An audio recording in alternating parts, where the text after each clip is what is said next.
Hi ముత్యాలు, ఇడ్లీ చేస్తుంటే ఇంట్లో పిల్లలు తిననని మారం చేస్తున్నారా? అయితే ఒకసారి ఇలా ట్రై చేయండి. ఫస్ట్ అయితే మామూలుగా చేసుకున్నట్టు ఇడ్లీ చేసి పెట్టుకోండి.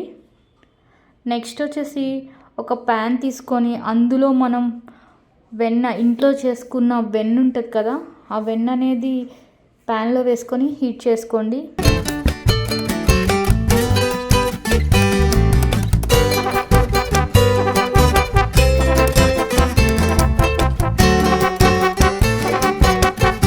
ఈలోపు ఇడ్లీ ఉంది కదా, దాన్ని క్యూబ్స్గా కట్ చేసి పెట్టుకోవాలి. మనము మామూలుగా ఎన్ని ఇడ్లీస్ తింటామో అన్ని ఇడ్లీస్గా కట్ చేసి పెట్టుకొని ఆ నెయ్యి అనేది హీట్ అయిన దాకా ఉండాలి. జస్ట్ ఇలా కట్ చేసి పెట్టుకుంటూ ఉండండి. సో మ్యాక్సిమం పిల్లలందరూ ఇడ్లీ తినడానికి ఇష్టపడరు. సో ఇలా చేసి పెట్టండి. వాళ్ళకి అప్పుడు ఏదో స్నాక్ చేస్తున్నారులే అన్న ఫీలింగ్ వస్తుంది. సో ఒకసారి ఇది ట్రై చేయండి. నెయ్యి హీట్ అయిన తర్వాత ఆ ప్యాన్లో ఇడ్లీ వేసేసేయండి. సో ఇట్లా వేసిన తర్వాత గోల్డిష్ బ్రౌన్ రావాలి. సో అలా టాస్ చేసుకుంటూ ఉండండి కిందకి పైకి. సో అలా టాస్ చేస్తావాలి. జస్ట్ గంటెతో తిప్పకూడదు, బికాజ్ ఇడ్లీ అనేది బ్రేక్ అయిపోతుంది. ఇలా ఒక్కొక్కటి మనం తిప్పుతూ ఉండాలి, ఇడ్లీ బ్రేక్ అవ్వకుండా ఉండకుండా. ఇలా నెక్స్ట్ గోల్డ్ బ్రౌన్ వచ్చేదాకా అలా టాస్ చేస్తూ ఉండాలి. చూడండి, ఒక్కోటి తిప్పేసుకోవాలి. బెటర్ గంట అనేది అవాయిడ్ చేయండి. సో ఇలా గోల్డిష్ బ్రౌన్ వచ్చేదాకా ఉంచాలి.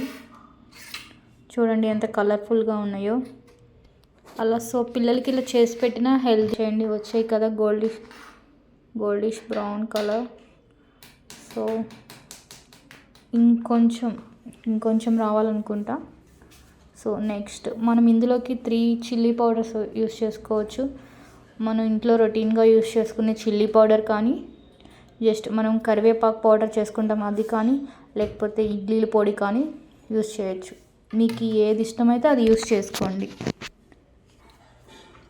ఓకే, జస్ట్ మళ్ళీ ఇలా కిందకి పైకి టాస్ చేసుకొని, జస్ట్ అట్లా టాస్ చేసుకుని, సో ఫ్రైడ్ ఇడ్లీ రెడీ అయిపోయినట్టే. సో దీన్ని కానీ చట్నీలో కానీ, టొమాటోస్ కెచప్లో కానీ నంచుకొని తింటే సూపర్ ఉంటుంది. సో పిల్లలు టొమాటో కెచప్ ఇష్టపడతారు కాబట్టి వాళ్ళకి టొమాటో కెచప్తో సర్వ్ చేసి ఇచ్చేసేయండి. సో ఇలా ప్లేట్లోకి తీసేసుకొని సైడ్గా టొమాటో కెచప్ వేసుకుంటే చాలా బాగుంటుంది. ఇడ్లీ అనేది రెడీ అయిపోయింది. చూడండి, చూస్తుంటేనే తినాలనిపిస్తుంది.